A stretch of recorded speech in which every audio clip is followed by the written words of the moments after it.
네, 안녕하십니까. 진정 배우를 꿈꾸는 사람들의 멘토 K에팅입니다. 오늘은 여러분과 함께 연기는 호흡이다. 왜 연기는 호흡인가에 대해서 살펴보는 시간들을 갖도록 하겠습니다. 여러분들이 연기를 배우면서 아니면 배우 활동을 하면서 선생님이나 연출가로부터 연기는 호흡이야 이런 얘기들을 되게 많이 들어오셨을 텐데 그런 궁금증을 한번 가져본 적 있지 않아요? 선생님, 왜 연기는 호흡이에요? 연기를 왜 호흡이라고 하는 거죠? 저는 개인적으로 제가 대학에서 연기를 배우고 그리고 대학에서 활동을 할 때 선생님들이나 아니면 연출가가 연기는 호흡이야 이런 얘기들을 되게 많이 해서 왜 연기가 호흡이죠? 라고 이제 질문을 던지면 거기에 대해서 정확하게 말씀을 해주신 분들이 없어서 그거를 제 혼자 연구한다는 마음으로 연기를 연구하고 고민하고 그러다 보니까 여기까지 왔는데 그렇다 보니까 이제 제가 배우를 위한 화술과 연기라는 책까지 쓰게 된 거죠. 그러니까 제가 연기를 처음 가르칠 때 연기를 좋아지게끔 하겠다는 미명하에 애들의 연기를 망치지 말자 이런 마인드로 연기를 가르치기 시작했었거든요. 왜냐면 제가 연기를 처음 배울 때 아무 기본기 없이 부탁되고 굉장히 격한 감정을 표현하는 연기들을 배우다 보니까 제 스스로의 호흡이나 발성, 발음, 화술 이런 것들이 다 망가졌던 것 같아서 저는 연기를 가르칠 때 학생들의 연기를 좋아지게끔 하겠다는 미명하에 나 같은 불행한 인간을 만들지 말자 이런 생각으로 연기를 가르치다 보니까 연기를 볼 때 그래서 연기를 표피적으로 바라보는 게 아니라 저 친구의 어떤 연기적인 문제가 있다고 한다면 내가 어떻게 해야지 저 친구의 연기가 좋아질까 이걸 표피적으로 바라보는 것이 아니라 구조적으로 바라보다 보니까 어떤 문제점을 고치려면 어떤 부분들을 건드려야지 좋아지지 그걸 고민하고 연구하다 보니까 결국은 저 친구가 연기적인 문제가 있으면 어떤 몸의 긴장에서부터 발생하는 것이고 저 친구가 어떤 연기적인 문제가 있으면 화술로부터 발생하는 것이고 저 친구가 화술에 문제가 있다고 한다면 어미처리나 억양처리, 발음 이런 문제에서부터 발생하는 것이고 그런 문제가 있는 친구들은 발성적인 문제가 있다. 발성적인 문제가 있는 친구들은 호흡에 문제가 있네. 호흡에 문제가 있는 친구들은 자세가 되게 경직돼 있다. 자세가 삐뚤어져 있다. 자세가 왜곡돼 있다. 그리고 심리적으로 되게 긴장되어 있다. 이런 부분들을 보다 보니까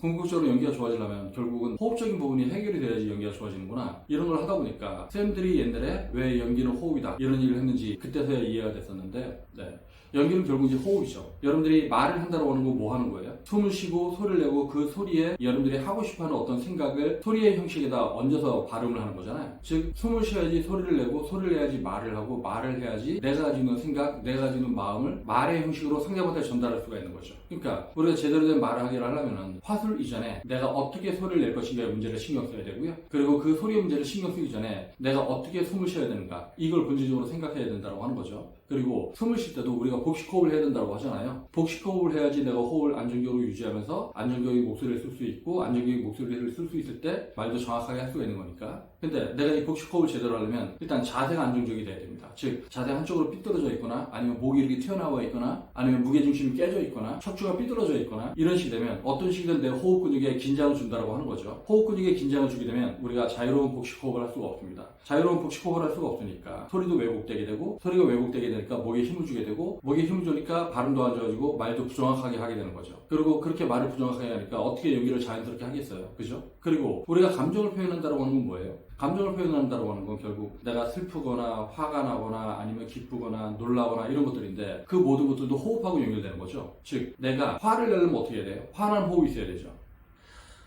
하지마 이런 식의 뭔가 화난 호흡이 있어야 됩니다. 슬플 땐 슬픈 호흡이 들어오죠. 어머니 슬픈 호흡이 들어오고 깜짝 놀랄 땐 아이씨 깜짝이야 이런 식으로 호흡이 바뀌잖아요. 그리고 기쁠 땐 야 이런 식으로 호흡이 바뀌잖아요. 즉 우리가 소리를 내거나 어떤 감정 표현을 한다고 하는 건 다 이 호흡하고 연결이 되어 있습니다. 하다못해 그런 거죠. 운동하는 사람들도 이 호흡하고 다 연결이 되어 있죠. 100m 달리기 하는 선수들이 100m 달리기 시합하기 전에 뭘 하는 것 같아요? 막 몸을 풀고 릴렉스를 하면서 이렇게 호흡을 가다듬잖아요. 그리고 높이뛰기 하는 선수들도 뛰기 전에 이렇게 호흡을 가다듬잖아요. 이 호흡을 가다듬는다고 하는 게 바로 마음의 준비, 신체적인 준비, 즉 뭔가 마음의 준비를 한다고 하는 거죠. 하다못해 우리가 화가 날 때 화를 참으면 어떻게 돼요? 하지마 진짜 하지마. 심호흡을 하죠. 즉 깊은 호흡을 합니다. 즉 우리 몸이라고 하는 게 그렇다고 해요. 내가 화가 났었을 때 그 화난 감정 상태를 제어할 수 있는 건 유일하게 호흡밖에 없다. 이유는 뭐냐면 우리가 오장이 있잖아요. 위장도 있고 간장도 있고 심장도 있고 뭐 다 이렇게 여러 가지 장기가 있는데 그 중에서 우리가 유일하게 통제할 수 있는 장기가 폐장이다. 즉 폐장이라고 하는 건 내가 숨을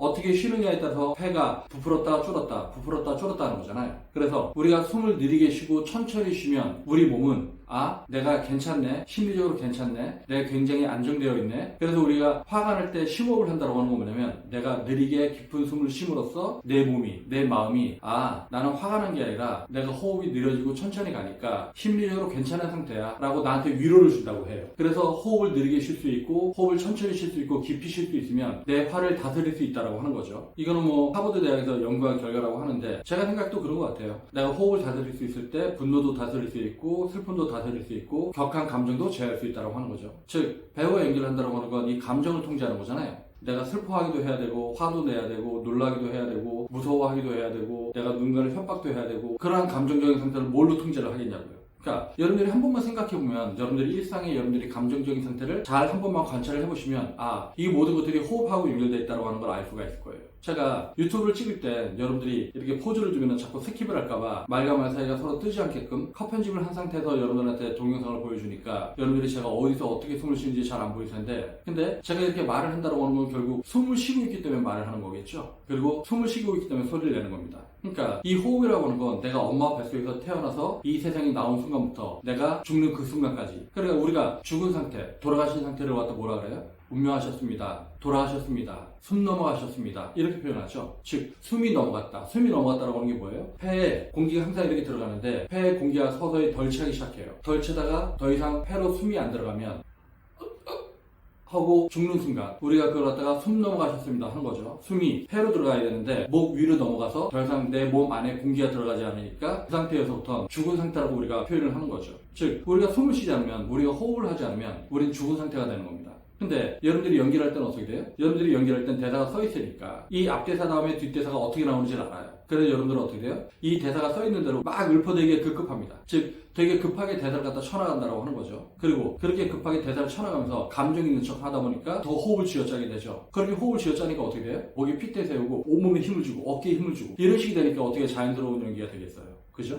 연기는 호흡이라고 하는 건 배우에게 있어서는 화두 같은 겁니다. 즉 연기는 왜 호흡일까? 연기가 호흡이라고 한다면 내가 어떻게 호흡을 편하고 안정적인 상태로 유지할 수 있는가? 이걸 여러분들이 고민을 해야 된다고 하는 거예요. 여러분들이 호흡을 통제할 수 없으면 여러분들은 자연스럽게 말을 할 수도 없고요. 자연스러운 감정 표현도 할 수가 없습니다. 자연스럽게 말도 할 수 없고 감정 표현도 할 수 없고 동작도 할 수가 없어요. 그리고 대상도 볼 수가 없습니다. 내가 숨이 막혀 죽겠는데 눈가에 뵈는 게 뭐가 있겠어요? 눈앞에 뵈는 게 아무것도 없어요. 그런 상태가 어떻게 연기적인 상태라고 할 수가 있냐고요. 내가 연기를 하려면 내가 무슨 말을 하는지 알고 내가 왜 이 말을 하는지 알고 어떻게 어떤 감정으로 무슨 느낌으로 어떤 뉘앙스로 그걸 하는지를 알고 해야 되는 거잖아요. 근데 여러분들이 호흡을 통제하지 못하면 호흡을 여러분들 의미대로 조율할 수가 없으면 여러분들은 감정 표현에도 실패할 것이고요. 그리고 제대로 된 화술 전달도 안 될 것이고 그리고 동작도 안 될 것이고 그렇다 보니까 제대로 된 연기 표현을 절대로 할 수 없다고 하는 거죠. 이 호흡이라고 하는 건 여러분들이 숨 쉬려고 하지 않아도 저절로 쉬어지고 있습니다. 즉 횡격막이 우리가 죽을 때까지 저절로 움직이고 있다고 하는 거죠. 이 덕분에 우리가 기절을 한 상태에서도 잠이 든 상태에서도 아니면 술을 엄청나게 먹고 떡이 된 상태에서도 의식이 없는 상태에서도 우리가 이제 숨을 쉬는 거죠. 우리가 숨을 쉰다고 하는 건 의식이 있든 없든 숨을 쉬는 겁니다. 우리가 죽은 상태가 아니면 숨은 쉬어집니다. 그러다 보니까 숨을 너무 친숙하게 느껴서 이 호흡의 중요성을 망각하고 이렇게 살아가는 경우가 많이 있는데 배우라고 한다면 이 호흡이 왜 중요한지 얼마나 중요한지 이거를 갖다가 인식하고 깨닫고 여러분들이 호흡에 대한 훈련들을 꾸준하게 해야 된다고 하는 거죠.